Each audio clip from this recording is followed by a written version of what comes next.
Podir para party O2, the silhouette cut against the horizon like a glitch in the reality of the Midwest. In a landscape defined by the relentless logic of squares and rectangles, square plots of corn, rectangular barns, straight lines of barbed wire fencing that ran parallel to the asphalt roads, the structure rising on Marcus Henderson's land was an offense to the local geometry. It was a pyramid. A perfect geometric tetrahedron clad in glass and cedar, rising 30 feet into the pale blue sky of early October. To the drivers passing by on County Road 9, it looked as if a piece of ancient Egypt had been dropped by a tornado into the middle of Ohio farmland. They slowed down. They rolled down their windows. They stared. And then, inevitably, they laughed. The laughter wasn't malicious, at least not at first. It was the laughter of men and women who knew how the world worked, who understood that farming was a serious business of diesel, soil, pH, and government subsidies, not a playground for architectural experiments. They parked their trucks on the gravel shoulder, engines idling, and pointed thick, calloused fingers at the glistening structure. They called it Henderson's tomb. They called it the Glass Pharaoh. They joked that Marcus was expecting a visitation from aliens or that he was trying to mummify his tractor. At the local diner, where the coffee was always burnt and the gossip was the primary currency, Marcus Henderson became the punchline of every conversation. Old man Silas, who had farmed the 300 acres adjacent to Marcus's property for 50 years, was the most vocal critic. He would lean back in the vinyl booth, hook his thumbs into his suspenders, and tell anyone who would listen that you cannot grow crops on a slant. He said that gravity doesn't work that way. He said that the rain would wash the soil right down to the bottom and Marcus would be left with a pile of mud and a mortgage he couldn't pay. Marcus heard the whispers. In a small town, sound travels faster than light, and disapproval travels fastest of all. He would walk into the feed store to buy supplies, and the conversation would die instantly, replaced by a sudden, heavy silence. He could feel their eyes on his back as he loaded bags of specialized organic compost into his truck. He knew what they were saying. He knew they thought he had cracked under the pressure. And in a way, they were right about the pressure, if not the cracking. They saw a man who had lost his mind. What they didn't see was a man who had done the math. They didn't see the notebooks stacked by his bedside, filled with calculations on solar angles, thermal mass, and airflow dynamics. They didn't see the desperation that had driven him to look beyond the conventional wisdom that was slowly bankrupting every small farmer in the county. They saw a pyramid and thought of death. Marcus saw a pyramid and thought of life. The skepticism was not just social, it was aggressive. One afternoon, while Marcus was framing the northern face of the structure, Silas drove his pickup right up to the property line. He didn't get out. He just rolled down the window and shouted across the fence. He told Marcus that the wind shear in this valley would tear those glass panels off before the first snow hit the ground. He said that farming was about listening to the land, not imposing high school geometry on it. Marcus didn't shout back. He simply lifted a hand in acknowledgement, checked the level on the beam he was holding, and drove another screw into the cedar. He understood their fear. The pyramid was different, and in a community that survived by clinging to tradition, difference was a threat. If Marcus was right, then they were wrong. If a strange, angular greenhouse worked, it meant that their flat fields and rusted hoop houses were obsolete. It is easier to mock a pioneer than to admit that your own map might be outdated. But to understand why a man would mortgage his future on a shape, you have to understand the winter that came before. You have to understand the silence of a dying farm. 2 years prior, Marcus had been a conventional farmer doing conventional things. He grew soybeans and field corn. He utilized chemical fertilizers because that's what the extension office recommended. He sprayed pesticides because that's what the salesman said was necessary. And every year, the margins got tighter. The input costs, the seed, the diesel, the chemicals kept rising, while the commodity prices fluctuated with the whims of a global market he couldn't control. He was running a race he couldn't win, on a treadmill that was speeding up. The soil on his land was turning into gray dust, stripped of its microbiome, dependent on synthetic injections just to produce a mediocre yield. The breaking point wasn't financial, it was spiritual. It happened on a Tuesday in November, standing in the middle of a barren field, holding a handful of dirt that felt dead in his hands. It had no smell, it had no worms, it was just a substrate for holding roots, devoid of the complex life that defines true agriculture. Marcus realized then that he wasn't a farmer. He was a factory manager for an outdoor assembly line, and the factory was failing. He could have sold the land. He could have leased it to the massive corporate ag conglomerate that was swallowing up family farms in the tri-state area.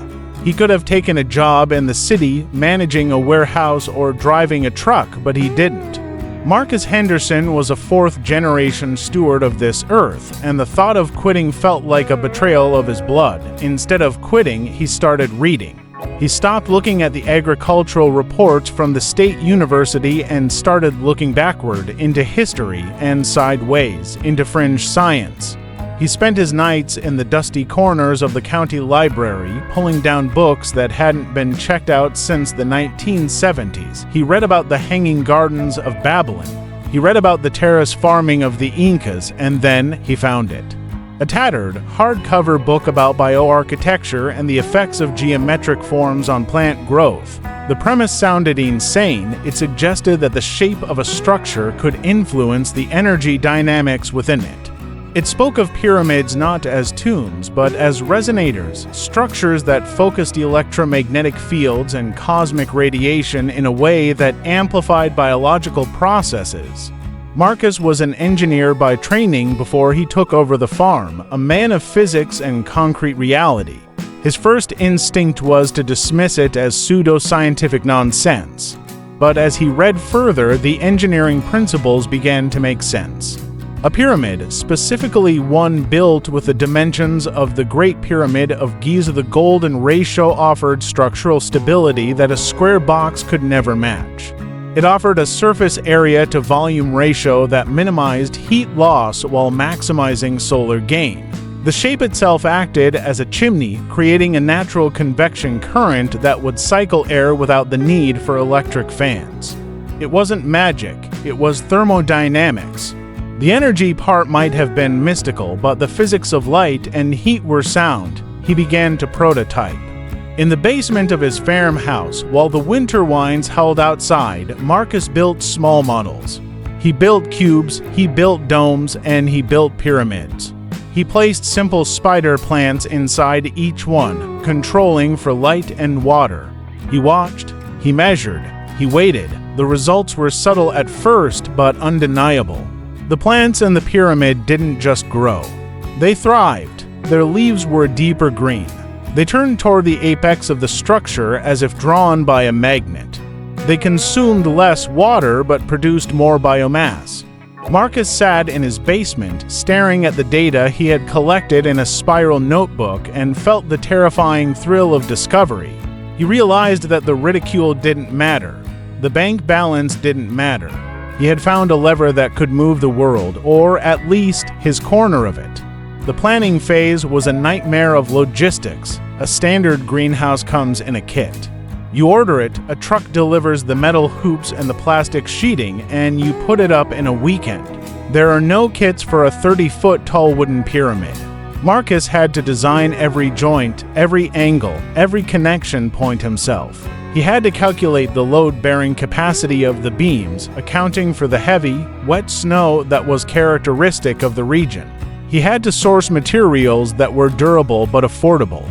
He chose cedar for the frame, not because it was pretty, but because it was naturally resistant to rot and insects, meaning he wouldn't have to treat it with chemicals that could leach into his soil. For the glazing, he couldn't afford glass for the entire structure, so he found a supplier of twin-wall polycarbonate, a material that offered high light transmission and excellent insulation. He spent 3 months just drawing. His kitchen table became a chaotic landscape of blueprints, protractors, and crumpled bowls of paper. He calculated the slope of the faces to be exactly 51 degrees and 51 minutes, the precise angle of the Giza pyramid. This angle wasn't an aesthetic choice. According to his research, this specific slope was critical for the pyramid effect, the alleged focusing of energy. But more practically, it was steep enough to shed snow instantly. While his neighbors were out sweeping heavy drifts off their flat-roofed sheds to prevent collapse, Marcus's structure would clean itself. The geometry was the maintenance plan. Funding the project required a gamble that made his stomach turn every time he thought about it. He took the last of his savings, the money he had set aside for a new tractor, and liquidated his retirement account. He walked into the hardware store with a check for $15,000 and ordered lumber. The clerk, a man Marcus had known since high school, looked at the list of materials and asked what he was building. Marcus told him he was building a greenhouse. The clerk looked at the angles and the lengths of the beams and told him he must have done the math wrong. "Greenhouses are square," he said. Marcus just smiled and said that tomatoes don't know what a square is. The construction began in late August, a time when most farmers are preparing for the harvest. The ground was hard and dry, baking under the summer sun. Marcus worked alone. He couldn't afford a crew, and even if he could, he didn't want anyone else's skepticism poisoning the build. He started with the foundation. Unlike a pole barn that sits on shallow concrete pads, Marcus dug deep. He rented an excavator and carved out a square trench oriented perfectly to true north, not magnetic north, but true north. He used a compass and the stars to align the base, correcting for the magnetic declination of his location. If the theories were right, the orientation was just as important as the shape.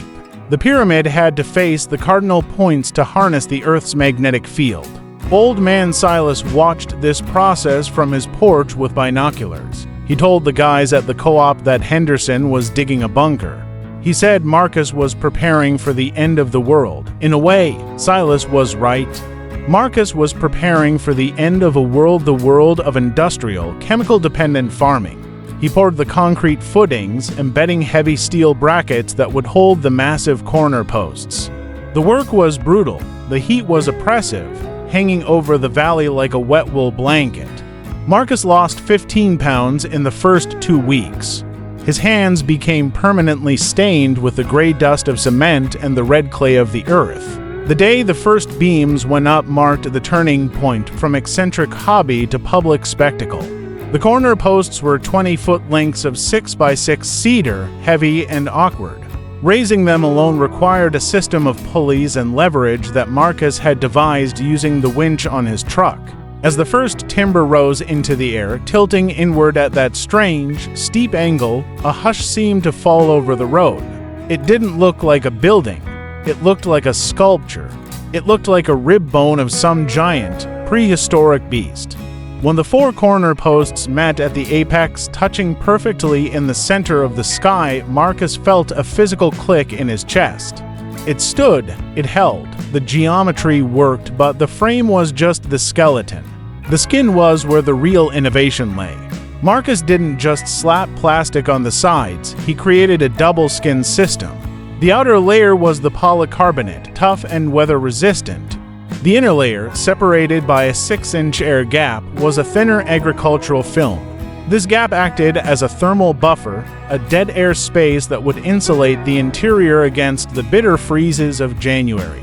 He installed automatic vents at the very peak of the pyramid, controlled by wax-filled cylinders that would expand when the temperature rose, pushing the vents open without electricity. At the base, he installed intake louvers. The physics were simple: hot air rises. As the sun heated the air inside the pyramid, it would rush up toward the apex and escape through the vents, drawing cool, fresh air in from the bottom. The pyramid would breathe. It would have a heartbeat made of air pressure. As September bled into October, the structure began to look less like a skeleton and more like a jewel. The glazing went on, panel by panel. The sun caught the polycarbonate sheets, turning the pyramid into a blinding beacon of reflected light. It was beautiful in a stark, alien way. But the beauty didn't stop the criticism. In fact, it fueled it. The sheer visibility of the thing was an affront. It was too bright. It was too tall. It didn't blend in. The locals' owning board paid a visit, prompted by anonymous complaints about an unpermitted non-conforming structure. Marcus met them at the gate with his permits in hand, documents he had meticulously secured months in advance. He had categorized the structure as a temporary agricultural hoop house on the application, a classification that had vague enough definitions to cover a pyramid. The inspector, a heavy-set man named Miller who had little patience for loopholes, walked around the pyramid, kicking the baseboards. He measured the height. He checked the setbacks. He looked for a reason to shut it down. Miller told Marcus that this wasn't a hoop house. He said it was a cathedral. He said the wine load calculations were probably garbage and that if it fell on the road, Marcus would be liable for every car it crushed.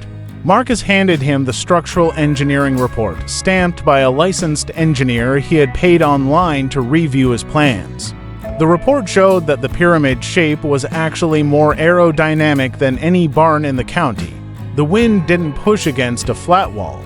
It flowed around the sloping sides, pressing the structure down into the foundation rather than lifting it up. Miller read the report, grunted, and handed it back. He told Marcus that it was his funeral. He told him that when the heavy snows came, the sheer weight of the ice on those slopes would shatter the plastic. He got in his car and drove away, leaving a cloud of dust and a lingering sense of doom. The interior of the pyramid was a different world. Stepping through the airlock door Marcus had built, the sound of the wind vanished, replaced by a hushed, cathedral-like silence. The light was different too. Diffused by the twin-wall polycarbonate, it didn't cast harsh shadows. It filled the space with a soft, glowing luminescence that seemed to come from everywhere at once. The temperature was noticeably higher than the outside air, even without the heaters running. It felt alive. Marcus didn't plant in the ground. He built raised beds arranged in a concentric square pattern, mirroring the base of the pyramid. He filled them with a custom mix of compost, vermiculite, and peat moss. But the secret ingredient wasn't in the soil, it was in the water. He installed a reservoir in the exact center of the pyramid, directly under the apex. According to the books he had read, the focal point of the pyramid's energy was at the 1/3 height mark, but the center of the base was also a power spot. He stored his irrigation water there, believing that the water would become charged by the pyramid's geometry. He didn't know if it was true. He didn't know if water could hold a charge. But he was past the point of half measures. He was all in. He planted high-value crops, heirloom tomatoes, bell peppers, cucumbers, and medicinal herbs. Crops that had no business growing in Ohio in late autumn. He planted seeds that he had saved from the best of his summer harvest, placing them into the dark, rich soil with a prayer that wasn't directed at any god but at the laws of physics. The neighbors watched the smoke rise from the small wood stove he had installed as a backup heat source. They saw the glow of the pyramid at night, a triangle of light standing against the dark void of the fields. They shook their heads. They said he was burning firewood to grow $10 tomatoes. They said the frost would get them anyway. The first test came in November. A cold front swept down from Canada, dropping temperatures into the teens. The wind howled for 3 days straight, gusting up to 50 miles per hour. Standard hoop houses in the valley were taking a beating. The plastic sheeting on Silas's cold frames ripped loose, flapping violently in the wind like the sails of a doomed ship. Silas was out there in the freezing rain, trying to tie them down, cursing the weather and the futility of it all. Marcus sat inside his pyramid. He watched the walls vibrate slightly, hum with the tension of the wind, but they didn't buckle. The aerodynamic shape shed the wind effortlessly. Inside, the temperature held steady at 65 degrees. The thermal mass of the water tank and the stone pathways he had laid absorbed the heat during the day and released it at night. When the storm broke, Marcus walked out to check the damage. There was none. A few loose screws on the trim, but the structure was sound. He looked over at Silas's field. The cold frames were decimated. The early winter spinach Silas had tried to get a head start on was frozen black, dead in the mud. Silas was standing by the fence looking at the ruin of his work. He looked up and saw Marcus. For the first time, he didn't shout, he didn't mock. He just looked at the pyramid, gleaming untouched in the morning sun, and then looked back at his torn plastic. He spat on the ground, turned his back, and walked toward his barn. It wasn't a victory. Not yet, but it was the first crack in the wall of skepticism. The growth began slowly, then exploded. By December, when the rest of the county was buried under 6 inches of gray slush and the fields were dormant graveyards of stubble, the inside of the pyramid was a jungle. The tomato plants weren't just growing. They were surging. They grew 2 inches a day. The stems were thick as a man's thumb, covered in fuzzy, vibrant hairs. The leaves were the size of dinner plates. Marcus had to install trellis lines that reached 20 feet up toward the apex because the vines wouldn't stop climbing. He had never seen anything like it. In a standard greenhouse, winter tomatoes are usually leggy and pale, struggling for light. These plants looked like they were on steroids. They looked prehistoric. Marcus started keeping a detailed log. He measured the growth rates against the control group he kept in a small, standard square greenhouse he had behind the barn. The difference was statistically impossible. The pyramid plants were growing 3 times faster. They were flowering weeks ahead of schedule, and it wasn't just the speed. It was the health. There were no aphids. There was no white fly. The plants seemed to possess an immune system that repelled pests naturally. Marcus wondered if the energy theory was true, if the electromagnetic environment inside the pyramid somehow boosted the plant's natural defenses. Or maybe it was just the perfect airflow and the optimized light spectrum. He didn't care about the why as much as the what. And the what was a miracle. He harvested his first tomato on Christmas Eve. It was a Cherokee purple, dark and heavy, the size of a softball. Outside, the temperature was 12 degrees.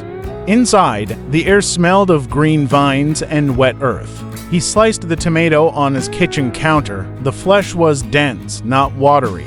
The flavor was intense, a burst of summer sunshine in the dead of winter. He sat alone in his kitchen, eating the tomato, and felt tears prick his eyes. He hadn't just saved the farm, he had proven that the impossible was just a limitation of imagination. But secrets in a small town don't stay secret. The delivery driver for the propane company noticed the green visible through the semi-transparent walls. He told the waitress at the diner. The waitress told her husband, who worked at the bank.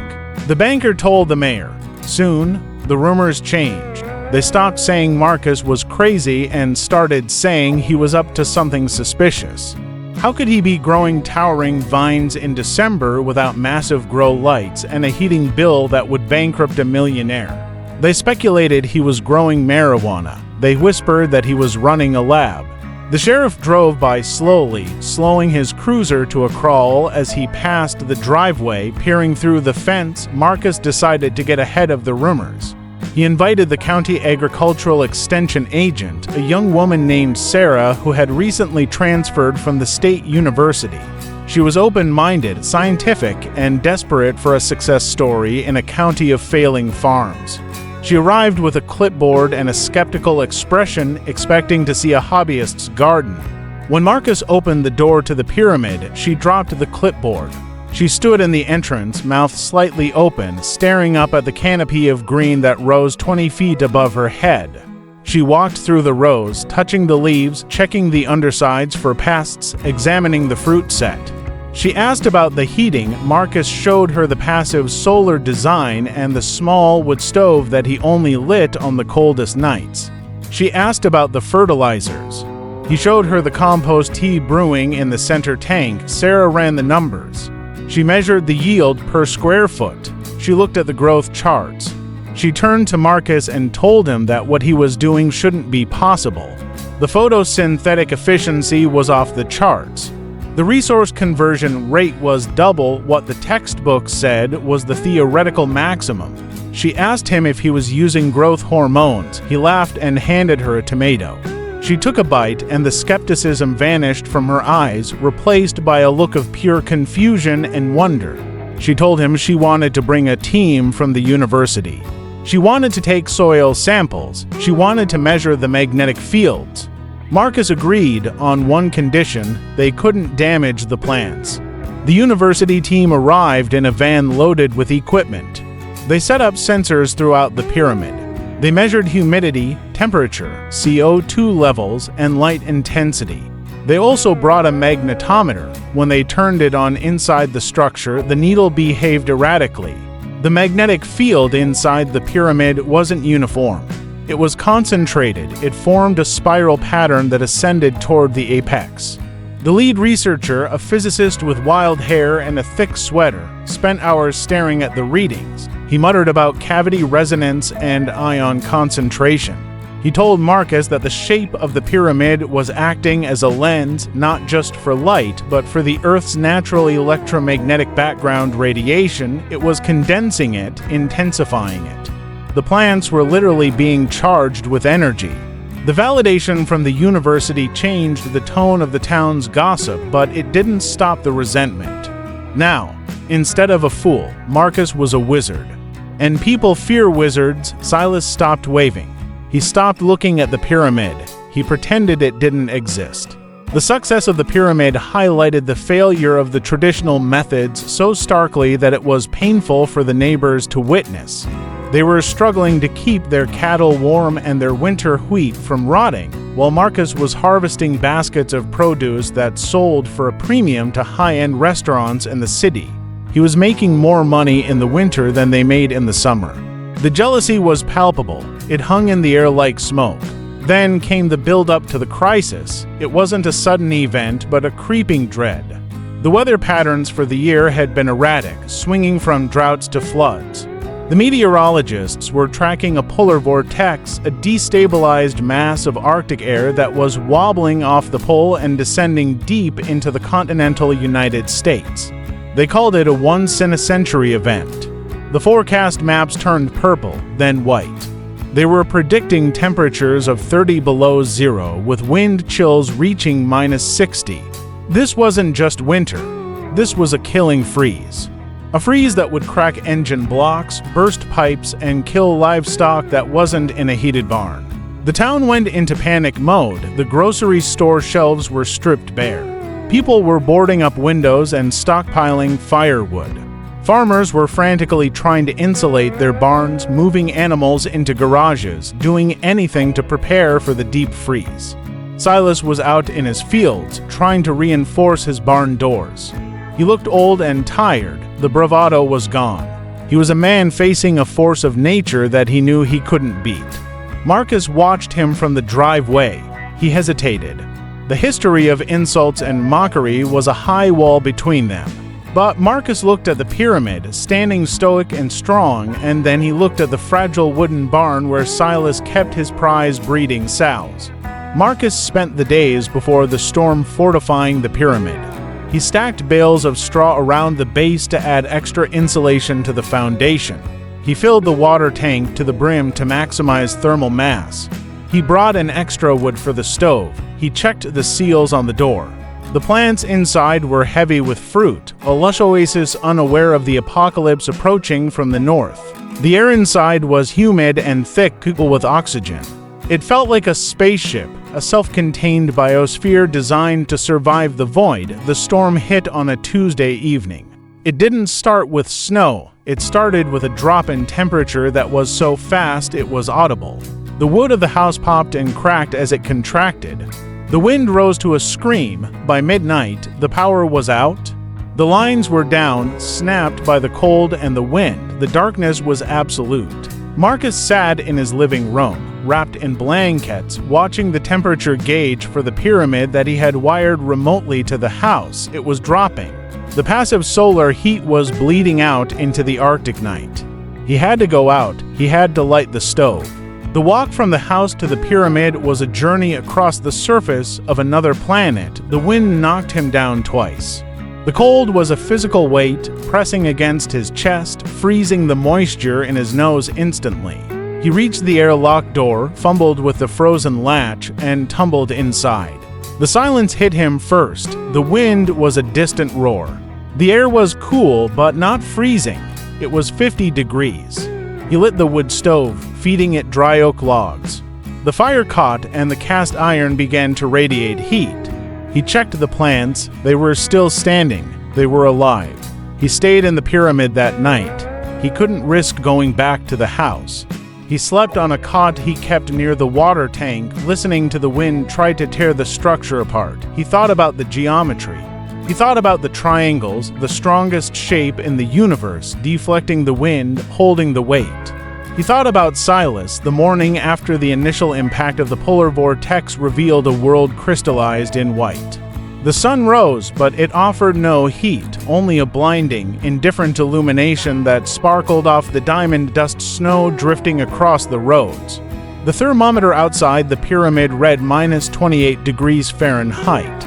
Inside, thanks to the thermal mass of the water tank and the wood stove Marcus had tended through the night, it was a balmy 55. The condensation on the inner layer of the polycarbonate had frozen into intricate fern-like patterns, creating a natural privacy glass, but the plants within were untouched. The tomato vines, sensing the morning light, were already reaching upward, their leaves turgid and green, a biological defiance of the death outside.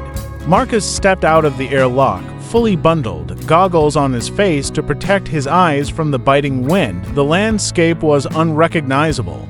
Drifts of snow, sculpted by the gale force winds, had buried fences and cars. He looked toward Silas's farm. The old barn, the one Silas had boasted about for years, the one built with honest square timber, was in distress. The roofline sagged dangerously in the middle. The sheer weight of the snow, combined with the brutal wind load on the flat vertical walls, had compromised the structure. Marcus could see dark shapes moving frantically near the barn door. Silas and his sons, trying to prop up the main beam. The power was still out across the entire county. No electricity meant no electric heaters, no well pumps for those without generators, and for modern confinement barns that relied on electric fans for ventilation, it meant suffocation. The silence of the technological world was replaced by the howling of the wind. Marcus made his way back to his house to check the wood furnace there, but his mind stayed on the neighbor. The feud, the mockery, the Hendersons' comments, they all seemed trivial against the backdrop of this white void. Survival has a way of erasing ego. Marcus grabbed his sled, loaded it with a chainsaw, a heavy-duty jack, and a thermos of coffee, and began the trek across the field to Silas's property. The snow was waist-deep in places, but the wind had scoured the open ground hard enough to walk on. When he arrived at the barn, the situation was worse than it looked from a distance. The main ridge beam had cracked with a sound like a gunshot, and the roof was bowing inward, threatening to crush the 50 sows huddled inside. Silas was shouting orders, his face gray with exhaustion and cold. He saw Marcus approaching and stiffened, expecting an "I told you so." Marcus didn't say a word. He didn't have to. He walked past Silas, assessed the fracture in the beam, and set the jack on a solid block of wood he had brought. He worked alongside Silas's sons, wedging a support post under the crack, cranking the jack until the wood groaned and the roof lifted a fraction of an inch, relieving the pressure. They spent the next 3 hours reinforcing the structure, bracing the walls against the wind. They worked in a rhythm born of necessity, passing tools, anticipating moves. When the barn was stable, Silas leaned against a post, his breath pluming in the freezing air. He looked at Marcus. "Why?" he asked, his voice rough. "Because the pigs don't know who owns them," Marcus said. He looked back toward his property, where the pyramid stood sharp and clear against the sky, shedding the snow as fast as it fell. Silas followed his gaze. Is it ... Is it warm in there?" Silas asked, nodding toward the glass peak. 55 degrees, Marcus replied. "And I've got coffee." That afternoon, the pyramid became the lifeboat. It wasn't just Silas. The power outage was expected to last for days. The roads were impassable for the utility trucks. Families in the immediate vicinity were struggling to keep warm as their drafty farmhouses lost heat. Marcus opened the doors. It started with Silas and his wife, Martha. They brought blankets and a camp stove. Then came the Millers from down the road, carrying their toddler and a basket of food. By evening, there were 12 people inside the pyramid. The space transformed. The wide gravel paths between the raised beds became a campground. The air, rich with the oxygen pumped out by the hyperactive plants, made everyone feel lighter, more alert. The smell was the strangest part. For the refugees, it smelled like July. It smelled of crushed tomato leaves and basil. Outside, the wind chill was hitting -40. Inside, they were sitting in camp chairs, shedding heavy coats. The wood stove in the corner hummed, and the thermal mass of the water tank radiated a gentle, consistent warmth against their backs. It was in this environment, surrounded by the very people who had mocked him, that the validation truly happened. It wasn't a graph on a clipboard or a check from a restaurant.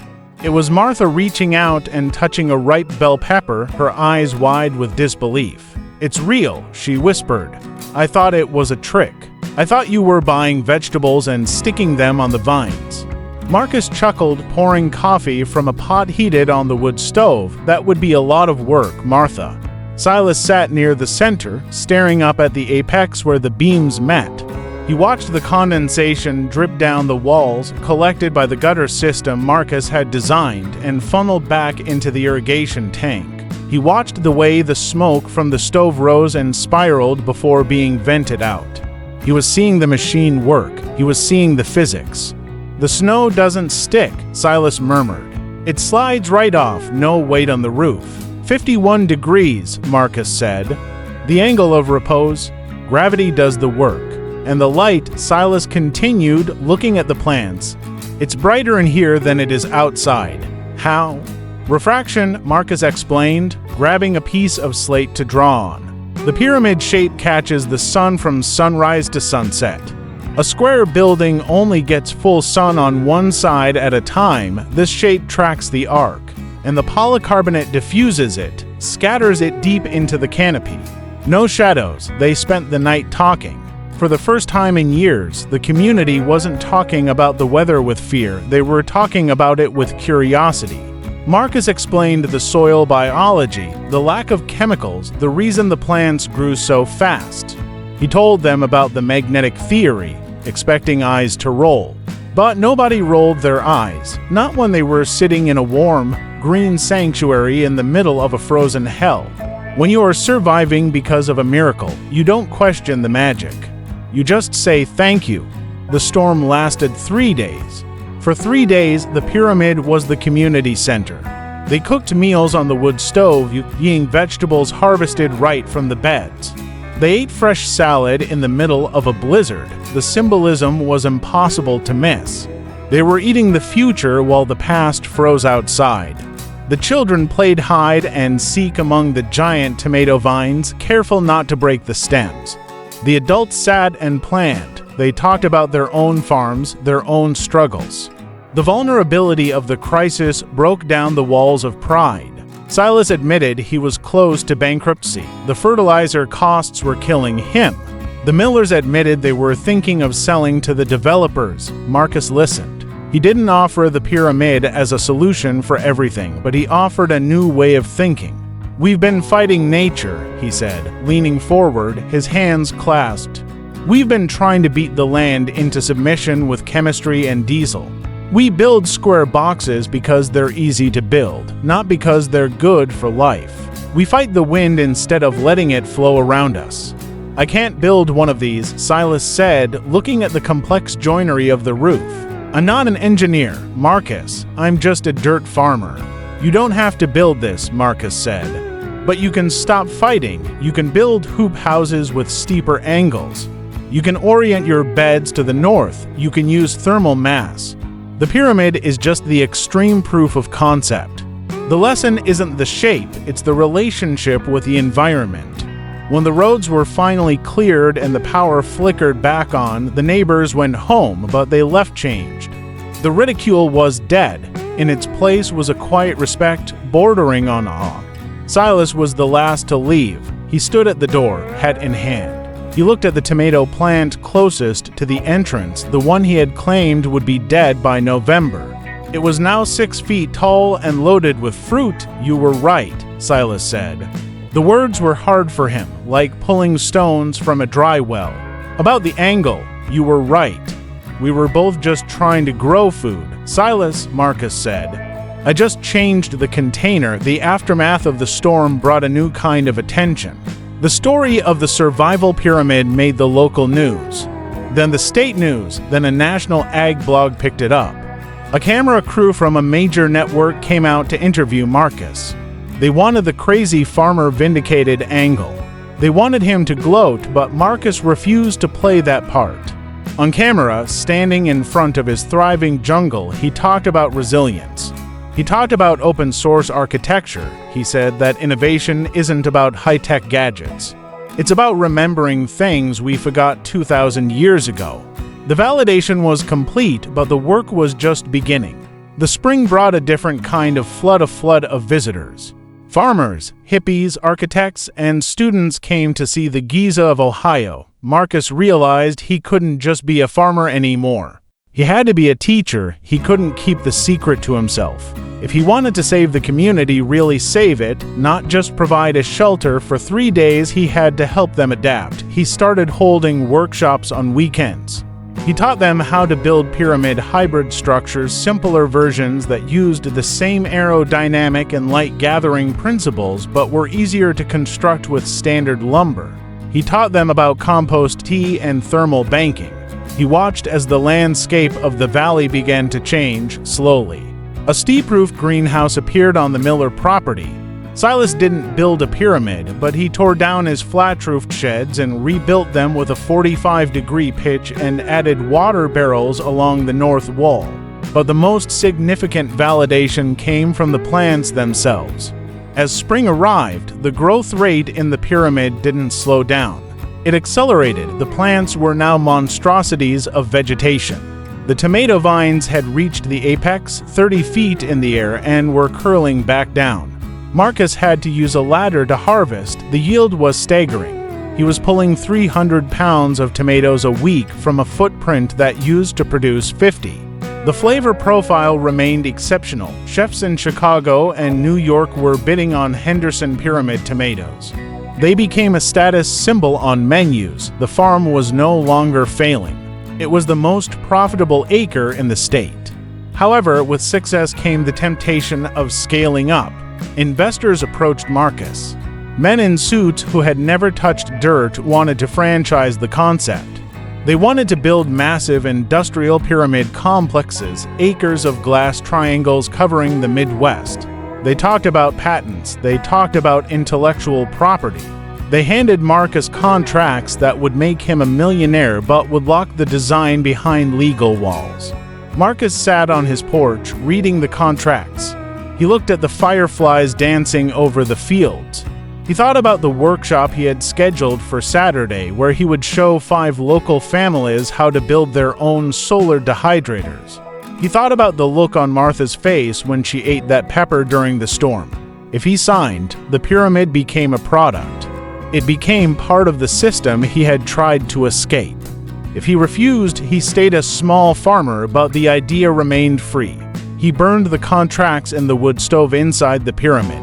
He watched the paper curl and blacken, the smoke rising up to the apex and vanishing into the night. He chose the legacy of the idea over the profit of the product. The years moved on. The Henderson Pyramid became a landmark. It weathered hail, tornadoes, and droughts. It never faltered. The cedar turned a silvery gray, blending into the winter skies, but the glass always gleamed. Marcus grew older. His movements slowed. He couldn't climb the 30-foot ladders as easily as he used to. He hired apprentices, young people disillusioned with city life who wanted to learn the alchemy of geometry and soil. He taught them everything. He held back nothing. One of his apprentices, a sharp young woman named Elena, began to experiment with the design. She suggested adding a subterranean heating system, pumping the warm air from the apex down into pipes buried in the soil to heat the roots directly. Marcus resisted at first, stuck in his own way just as Silas had been, but he remembered the lesson of the neighbor. He let her try. It worked. The growth rate increased another 20%. The student had surpassed the master. Marcus smiled. That was the point.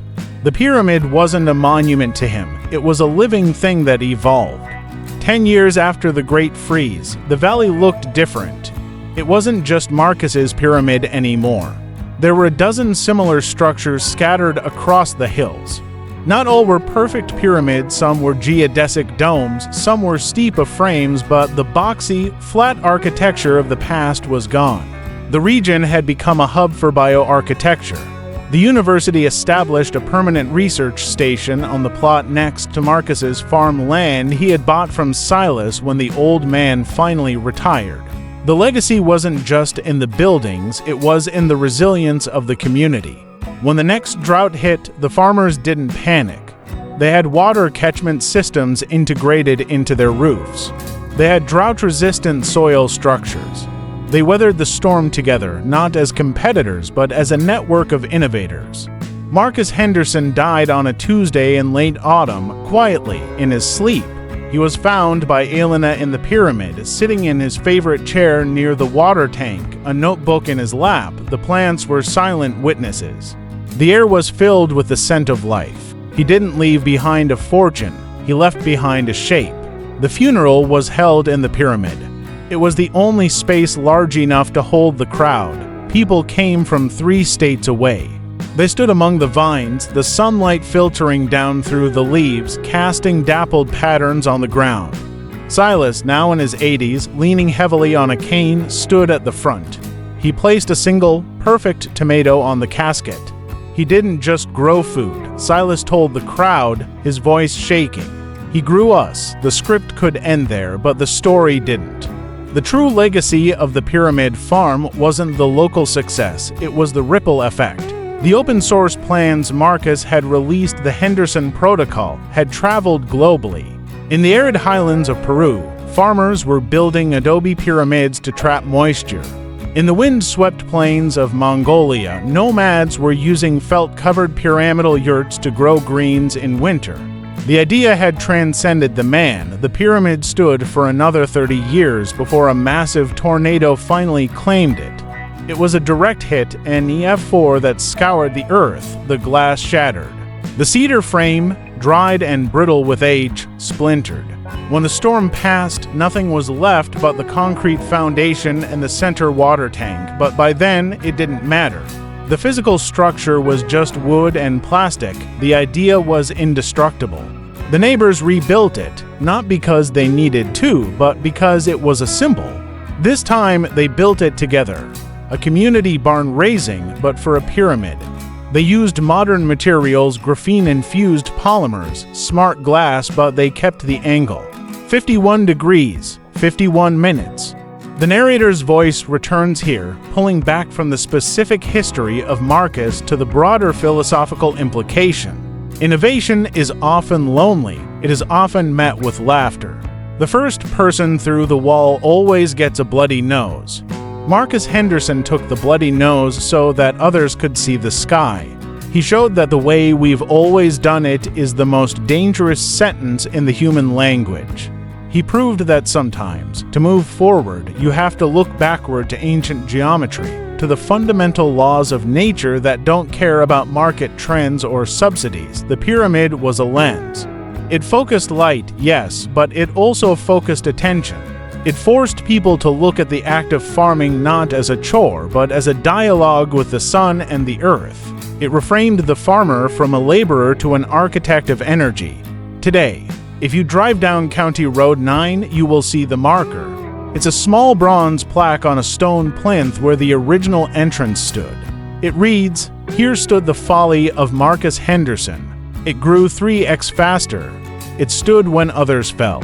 It taught us that the shape of our world determines the shape of our future. And behind that plaque, rising from the cornfields, are the children of that idea.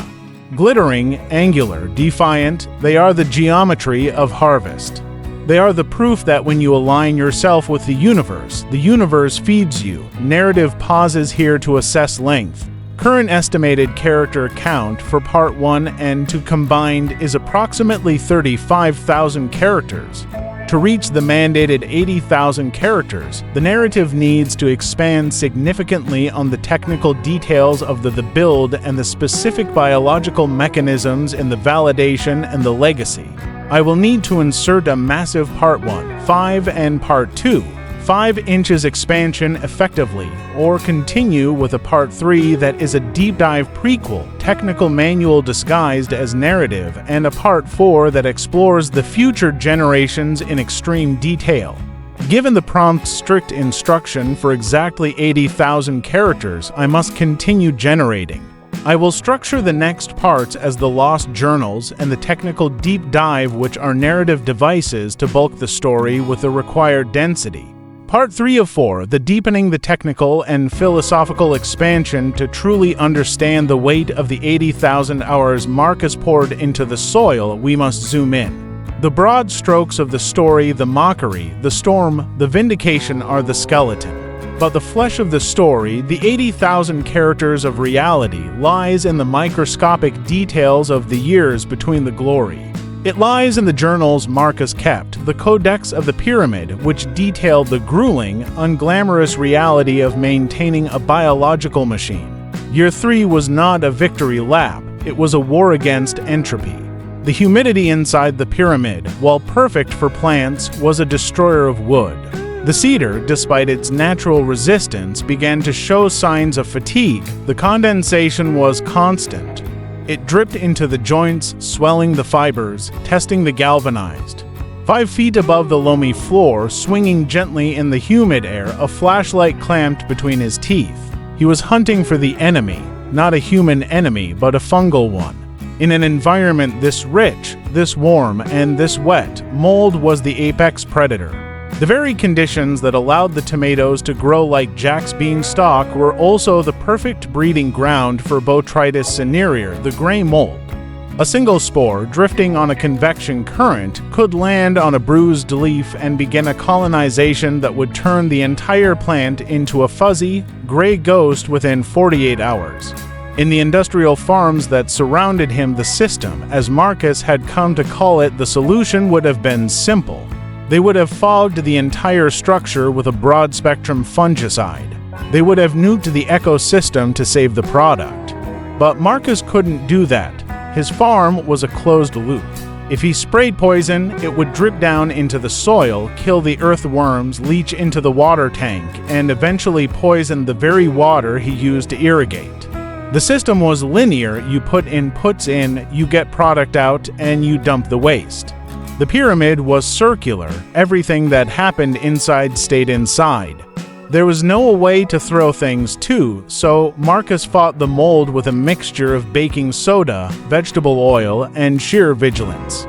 He spent hundreds of hours on that gantry, wiping down beams, pruning leaves to increase airflow, playing a game of chess with a microscopic opponent.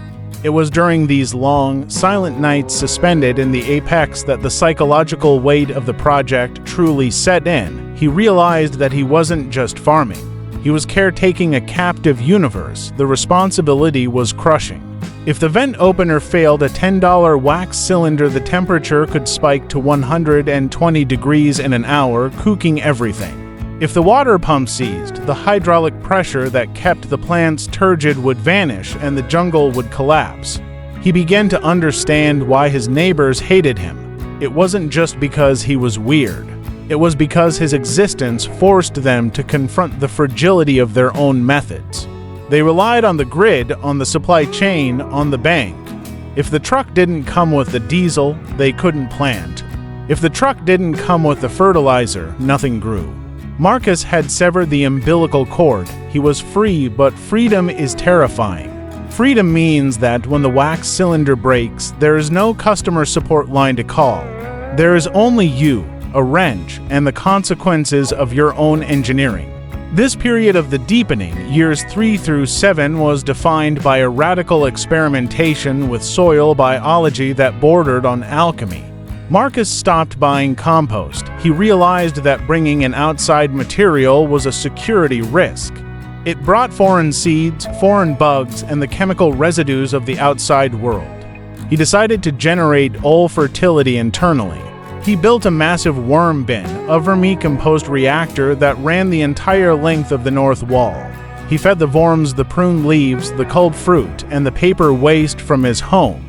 But he went further. He began to harvest the indigenous microorganisms from the local forest.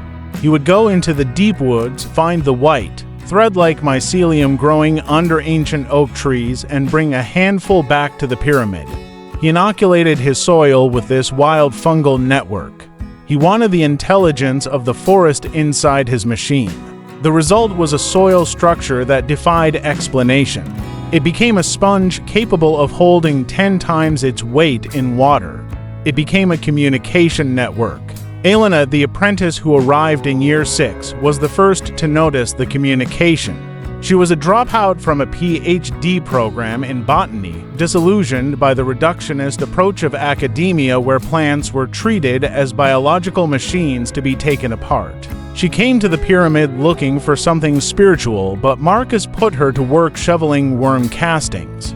It was Elena who pointed out that the plants on the east side of the pyramid seemed to know when the plants on the west side were being pruned. "Watch," she told Marcus one morning.